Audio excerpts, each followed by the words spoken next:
Semangatlah dalam mendalami ilmu. Kerja keras bukan karena cinta dunia, tapi untuk menjaga kehormatan dan mencukupi kebutuhan. Bersabarlah ketika diuji, bersyukurlah saat bahagia.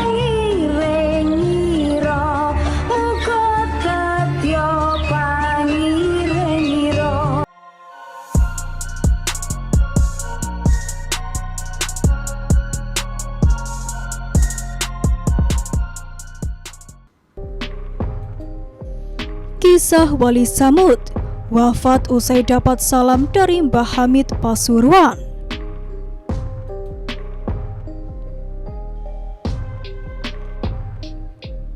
Sepintas jika orang melihat dari fisik, Mbah Samud adalah seorang yang gila. Bagaimana tidak, setiap hari dia berpenampilan layaknya orang degil, tidak terurus. Hidupnya hanya mondar-mandir dari pasar ke pasar, persis seperti tidak punya arah tujuan. Tapi siapa sangka, Mbah Samud ternyata adalah seorang wali besar, paku buminya tanah Jawa. Dalam kesehariannya, Mbah Samud sering terlihat dari Pasar Kaliwungu Kendal, Pasar Mangkang Semarang, Pasar Jerakah Semarang, Pasar Karangayu Semarang, dan Pasar Bulu Semarang. Ia juga sering tidur di Pasar Jerakah Semarang, kadang berjalan kaki, namun terkadang juga numpang angkot.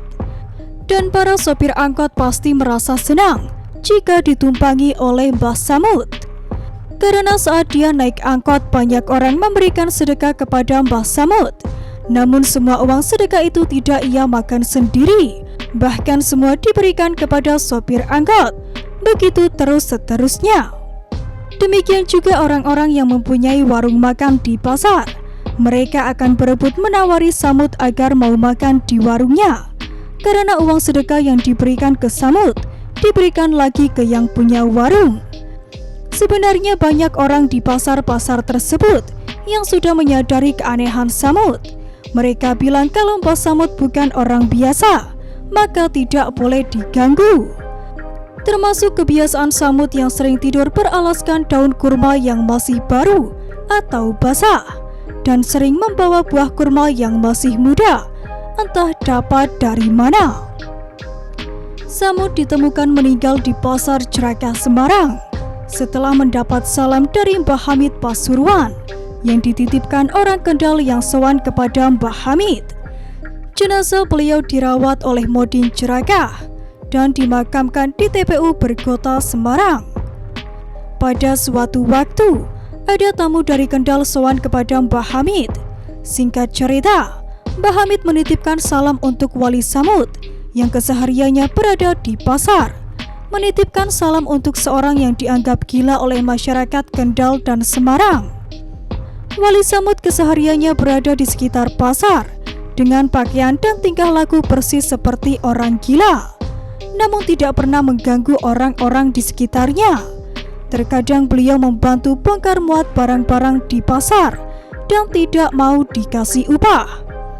Tamu tersebut pun bingung kenapa Mbah Hamid sampai menitipkan salam untuk Samud yang dianggap gila oleh dirinya dan juga orang-orang di daerahnya itu. Tamu tersebut pun bertanya, bukankah Samud tersebut adalah orang gila, Kiai? Kemudian Mbah Hamid menjawab, beliau adalah wali besar yang menjaga Kendal dan Semarang. Rahmat Allah turun, bencana ditangkis, itu berkat beliau. Sampaikan salamku. Kemudian setelah si tamu pulang ke Kendal, menunggu keadaan pasar sepi, dihampirinya lah Wali Samud yang dianggap orang gila itu. Assalamualaikum, sapa si tamu. Wali Samud memandang dengan tampang menakutkan, layaknya orang gila sungguhan. Kemudian keluarlah seuntai kata dari bibirnya dengan nada sangar. Waalaikumsalam, ada apa? Dengan badan agak gemetar, si tamu memberanikan diri. Berkatalah ia, panjenengan dapat salam dari Mbah Hamid Pasuruan. Assalamualaikum. Tak beberapa lama Wali Samud berkata, Waalaikumsalam, dan berteriak dengan nada keras, kurang ajar si Hamid, aku berusaha bersembunyi dari manusia agar tidak diketahui manusia, kok malah dibocor-bocorkan. Ya Allah, aku tidak sanggup, kini telah ada yang tahu siapa aku. Aku mau pulang saja, gak sanggup aku hidup di dunia. Kemudian Wali Samud membaca sebuah doa dan bibirnya mengucap, La ilaha illallah Muhammadur Rasulullah. Seketika itu langsung wafatlah Wali Samud di hadapan orang yang diutus Mbah Hamid agar menyampaikan salam. Hanya si tamulah yang meyakini bahwa orang yang dicap sebagai orang gila oleh masyarakat Kendal dan Semarang itu adalah wali besar. Tak satupun masyarakat pada saat itu yang meyakini bahwa orang yang meninggal di pasar itu adalah seorang wali. Kini Wali Samud sudah tiada. Makamnya di TPU Berkota Semarang ramai dikunjungi masyarakat untuk berziarah.